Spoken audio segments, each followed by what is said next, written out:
Most death row inmates spend years, often decades, fighting to stop their executions. Jeremy Tremaine Williams did the opposite. The Alabama death row inmate convicted of the rape and murder of 5-year-old Kamarie Holland dismissed his attorneys, waived further appeals, and asked the state to move his execution forward.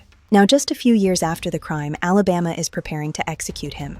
Tonight on Case File Reports, we're looking at who Jeremy Williams is, what happened to Kamarie Holland, why this case moved so unusually fast, and what is scheduled to happen next. Jeremy Tremaine Williams is 41 years old. He is currently housed on Alabama's death row at W.C. Holman Correctional Facility in Atmore. His case began in December of 2021 in Phoenix City, Alabama. Kamarie Holland was 5 years old. On December 13, 2021, her mother reported her missing.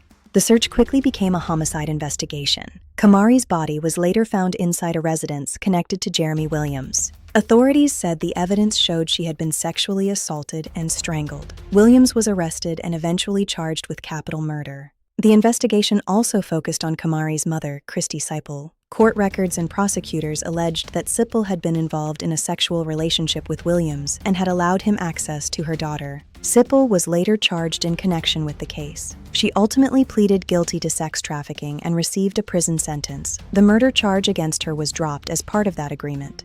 The evidence against Williams was extensive. Prosecutors said he recorded portions of the attack on his phone. According to court records, the recording eventually captured his face after the device shifted position. Williams later admitted responsibility. The details of the crime were especially disturbing, and the case moved quickly through the Alabama court system. Williams was prosecuted in Russell County. He ultimately pleaded guilty to capital murder, and unlike most death penalty defendants, Williams did not ask the court to spare his life. He asked for death.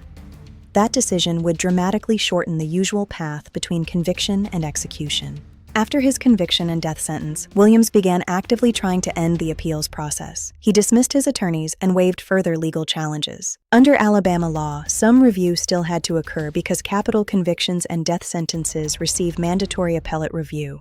But once that review was complete, Williams made clear that he did not want additional litigation delaying the sentence. That is why this case moved faster than the decades-long death row cases many viewers are accustomed to seeing. The timeline is unusually short by modern death penalty standards. The crime occurred in December of 2021. Williams was convicted and sentenced to death only a few years later. After mandatory appellate review, he waived further appeals. The Alabama Supreme Court then authorized the execution. Governor Kay Ivey subsequently set the execution window. Governor Kay Ivey set a 30-hour execution window beginning at 12:01 Thursday morning, August 13th, and ending at 6 o'clock Friday morning, August 14th.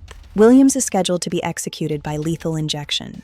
The execution is expected to take place at W.C. Holman Correctional Facility in Atmore, the facility Alabama uses for executions. Unlike many cases that reach this point, there is no major effort from Williams himself to stop what is scheduled to happen. That is what makes this case so unusual. In most death penalty cases, the final days are dominated by emergency motions, requests for stays, clemency petitions, and appeals to the United States Supreme Court. Jeremy Williams has largely rejected that path. His decision to waive further appeals means there are fewer legal barriers remaining between the current execution date and the sentence being carried out. Here is where the case stands. Jeremy Williams remains under a valid Alabama death sentence. His mandatory appeals have been reviewed. He dismissed his attorneys and waived further litigation. The Alabama Supreme Court authorized the execution. Governor Kay Ivey set the August 13th through 14th execution window. Unless some unexpected legal or executive intervention occurs, the execution remains scheduled. At the center of this case is 5-year-old Kamarie Holland. Her death led to one of Alabama's fastest-moving modern capital cases. And because Williams chose not to continue fighting the sentence, the legal process has reached the execution stage far sooner than most death penalty cases we cover. Case File Reports will continue watching this case through the execution window. We'll report any last-minute court action, changes to the schedule, official statements from Alabama, and the final outcome. We are also closely following Anthony Darrell Hines in Tennessee, who is scheduled for execution the same day and still has emergency litigation pending. If you want factual, verified updates on active death penalty cases from warrant through final outcome, subscribe to Case File Reports. I'm our anchor, and thank you for watching. And I want your opinion. Jeremy Williams admitted responsibility and asked the state to move his execution forward. Should a death row inmate be allowed to waive all appeals and accelerate the legal process in this way? Tell me what you think in the comments.